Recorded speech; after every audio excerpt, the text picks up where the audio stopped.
Nah, ada seorang imam namanya Al-Hasan Al-Qazzaz. Apa kata beliau? Buniyat hadhihi tariqatu ala salasati asya. Jalan kewalian itu dibangun secara zahir dengan 3 cara. Sederhana sebenarnya. Pertama, alla ta'kula illa indal faqah.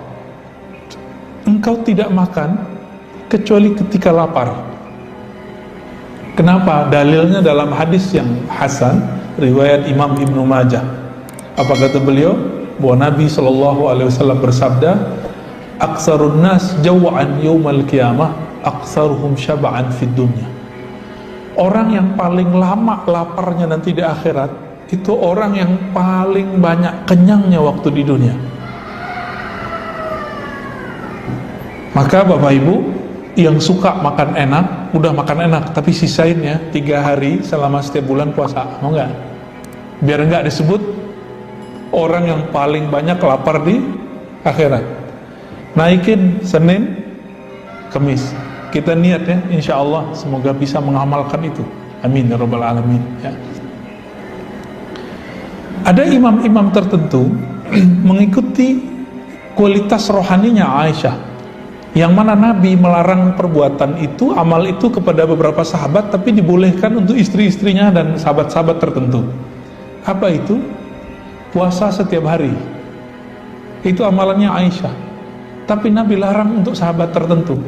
Jadi Nabi itu ternyata memberikan amalan, itu ada kurikulum-kurikulumnya. A, dibolehkan ini, dilarang ini. Bapak masih ingat Abdullah bin Amr bin Al-As itu dilarang mengkhatamkan Quran kurang dari 3 hari. Tapi Utsman dari pagi sampai sore bisa 4 kali khatam, Pak. Berarti beda sahabat, beda tugas. Kita kebayang nggak, Pak? Dari pagi sampai sore 4 kali khatam. Udah kebayang belum? Saya belum kebayang. Tapi kalau 2 kali khatam saya udah pernah lihat ada orang melakukannya. Ada, kalau 1 kali khatam udah terlalu banyak di Jawa. Pesantren-pesantren di Kudus, di Krapia, ya, Penandaran, pada mana namanya, yang daerah Jogja itu anak-anak kecil biasa, Wonosobo. Kita kan kaget ngelihat di TV ada anak kecil hafiz. Kalau di sana tuh biasa, Pak. Anak-anak SD itu udah hafiz Quran 30 juz, bukan juz amma. Anak kita cuma hafal juz amma, kita kayaknya udah seneng, udah bukan main. Bapak kalau mau anaknya hafiz Quran, taruh ke sana. Ya, di sini banyak rumah-rumah tahfiz, tapi ya begitu-gitu aja, nggak ada yang serius. Ya, paling-paling SD itu cuma juz amma aja, atau paling cuma 5 juz. Di sana itu kondisinya memang membuat anak-anak itu jadi ahlul Quran. Mungkin ini salah satu rahasia kenapa Pulau Jawa ini kata orang banyak korupsinya, banyak maksiatnya, tapi juga banyak walinya, Pak. Ya, banyak kekasih-kekasih Allah di tanah Jawa. Mereka hafiz Quran mulai dari anak kecil sampai yang tua-tuanya, ya. Lalu yang kedua, ya, pilar dari jalan kewalian itu adalah secara zahir, ya, wala tanam illa 'indal ghalabah. Nah, ini berat nih bagi Bapak Ibu ini. Tidak tidur kecuali ketika sangat berat. Nah, saya lagi belajar itu, Pak. Malam ini baru tidur 1 jam kita, ya. Alhamdulillah nggak ada rasa berat, ya. Sebelum saya datang ke sini, saya tidur dulu sekitar 1 jaman kurang lah, ya, karena bangun-bangun, ya. Apakah ada perasaan nggak nyaman di badan? Awal-awal ya kayak dunia ini kebalik, tapi lama-lama jadi biasa. Para sahabat Nabi, ternyata ada mereka yang cuma tidur sejam sehari, ada yang 3 jam sehari. Tapi jangan langsung dicobain ntar, Pak, ya. Nanti tiba-tiba darah tinggi, ya. Bapak kalau kurang tidur, cek darahnya nanti dianggap darah tinggi sama dokter. Ini ada tahapannya, bertahap. Kurangi dulu 1 jam. Contohnya gini, Bapak tidur jam 10, bangun jam 4. Sekarang majuin bangunnya jam 3. Alarmnya dipasang berlapis-lapis biar bangun, Pak. Awal-awalnya ngantuk, nanti berangkat kerja ngantuk, tapi lama-lama kita akan merasakan nikmat. Nikmat ya. Maksudnya apa? Ternyata nikmat di tubuh ini Ada yang lebih dalam. Tubuh kita senangnya makan banyak, istirahat lama. Tapi roh kita maunya makan sedikit, tidurnya sedikit. Setiap kali Bapak ini mengurangi porsi makan, mengurangi porsi tidur, rohnya itu kayak girang. Semakin banyak kita makan, itu rohnya terpenjara oleh makanan.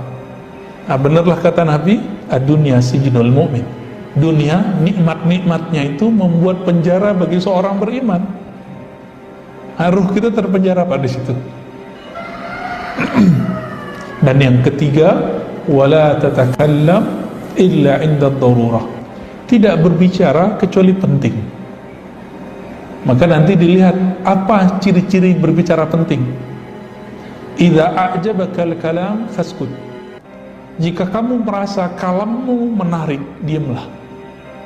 Jika kamu merasa, ya, kalau kita terjemahin tadi ya, iza ajabal kalam, jika kalammu merasa menarik, diam. Sebaliknya, jika merasa diam itu menarik, kita merasa kayak diri kita hebat kalau kita diam. Bapak harus mulai nyapa orang.